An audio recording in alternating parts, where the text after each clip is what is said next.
बात कुछ ऐसा है कि हम सभी मंदिर तो जाते हैं भगवान जी की पूजा आराधना करने, लेकिन इसमें भी बहुत सारी कमी छुपी हुई है हमारे भीतर। आपने अक्सर देखा होगा कि जैसे ही हम भगवान के लिए पूजा करने के लिए घर से निकलते हैं तो मंदिर तक पहुंचने से पहले इधर उधर की बातें करने लगते हैं, कुछ भी कर लो। और जब भगवान जी के पास जाते हैं तभी भगवान जी को देख के प्रणाम करते हैं, उनको आगे सिर झुकाते हैं। उससे पहले कुछ नहीं, इधर उधर की बातें करते हुए वहाँ पहुँचते हैं, फिर भगवान जी को प्रार्थना करेंगे, जल चढ़ाएंगे या फिर जो भी है पूजा आराधना करेंगे।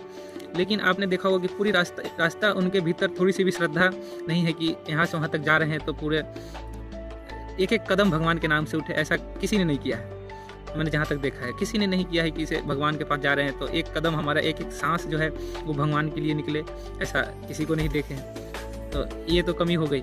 और जब हमारे भीतर एक छोटी दूरी तय करने के लिए भी हमारे पास एकाग्रता नहीं है, श्रद्धा नहीं है भगवान के प्रति, सिर्फ सामने देखने पर ही श्रद्धा जगती है कि हाँ सामने भगवान जी है, उनकी मूर्ति है तो पूजा आराधना कर लेते हैं। लेकिन पूरे रास्ते में एक समय तक भी भगवान जी को हम पूरी श्रद्धा से, पूरी समर्पण से अपने भीतर महसूस नहीं कर पाते हैं तो हमारे जीवन में जो दुख आता है, परेशानी आता है, उसके प्रति हम कैसे खड़े हो सकते हैं उसके सामने? हमारे पास तो वो शक्ति ही नहीं है।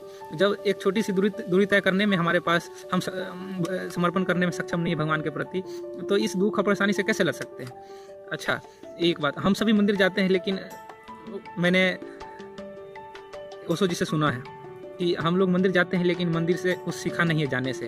वो बताता हूँ मैं कैसे।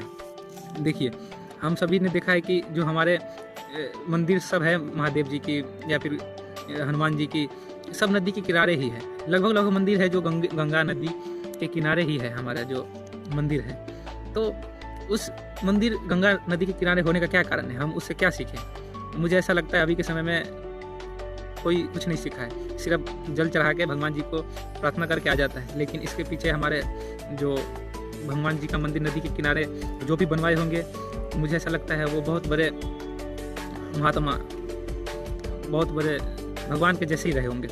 देखो, हमारा जीवन और नदी एक जैसा ही है। मैं बताता हूँ, नदी हमेशा चलती रहती है, वो बहता रहता है। गंगा नदी हो गया, नदी जो भी कह लो आप, वो हमेशा बहता रहता है, वो रुकता नहीं है। उसी प्रकार हमारा जीवन भी है, वो हमेशा बहता रहता है। बचपन आता है, जवानी आती है, अंधेरा अवस्था आता है, बूढ़ा होते हैं, फिर प्रकृति में विलीन हो जाते हैं।